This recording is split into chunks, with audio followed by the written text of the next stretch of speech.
শোনো বন্ধুরা, ভীষণ মজার গল্প। শুনলে তোমাদের আক্কেল গুড়ুম হয়ে যাবে। পারলে তোমরা এই ভিডিওটা প্রচুর শেয়ার করে দিও। শোনো তাহলে কি, হবু জামাইয়ের সঙ্গে হবু শ্বশুরের কথাবার্তা হচ্ছে বিয়ের পাওনা দেনার ব্যাপারে।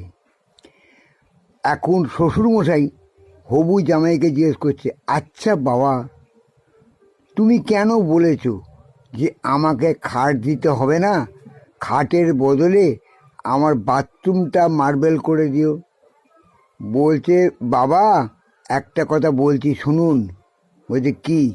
যাতে আপনার মেয়ে কোনো দিনও বলতে না পারে যে আমি আপনার টাকায় শুয়ে আছি। অর্থাৎ খাট দিলে আমি আপনার মেয়ে একসঙ্গে তো শোবো, সেখানে তো পকর পকর পচর পচর করবো।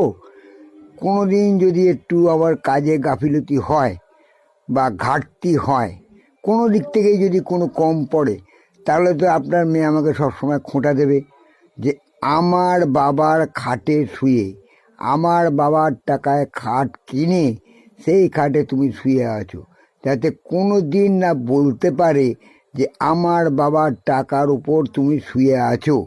সেই জন্যেই বলেছি যে বাবা, আপনি আমার খাট ফাট না দিয়ে আমার বাথরুমটা বরঞ্চ মার্বেল করে দিন। তা শ্বশুরমশাই বললো, আচ্ছা আচ্ছা বাবা, খুব ভালো কথা ভালো কথা, তোমার বাথরুমটা আমি মার্বেল করে দেবো। তা হঠাৎ বাথরুমটা মার্বেল করে দেওয়ার কথা কেন বললে? আমি তো ঠিক মাথায় ঢুকছে না।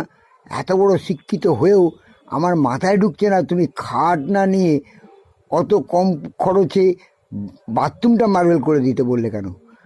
বললে, এটাই তো আসল ঘটনা, যাতে আপনার মেয়ে যদি কোনো দিনও খোঁটা দেয় যে আমার বাবার পয়সায় তুমি শুয়ে আছো, আমার বাবার দেওয়া টাকায় তুমি সংসার চালাচ্ছো, লপ্তপানি করছো, তখন যাতে আমি বলতে পারি যে আমি তোমার বাবার টাকায় মুতে দিচ্ছি, মুতে দিই, রোজ মুতি। তখন শ্বশুরমশাই খোঁচে গিয়ে জামাইয়ের গাঁড়ে ক্যাঁত করে এক লাথি মেরে বলছে, বেরো শুয়ার বাচ্চা এখানে, তোর মতো আমার বালের জামাই দরকার নেই। তাহলে বুঝতে পেরেছ কি কায়দায় সব এখন বিয়ের ঘটনা ঘটছে?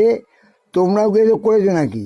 যদি করে থাকো, যদি শ্বশুর খেঁড়া মার্কা মাল হয়, তাহলে তোমার গাঁড়াও দু চারটে লাথি পড়বে, এটা জেনে রেখে দিও। সুতরাং কথাবার্তা খুব সাবধানে বলবে। আর তোমরা বন্ধু, আমার ইউটিউব প্রোফাইলটাকে এক্ষুনি সাবস্ক্রাইব করো, আমার পাশে থাকো, আমাকে একটু ভালোবাসো, তোমরা সৎ বুদ্ধি সৎ পরামর্শ পাবে।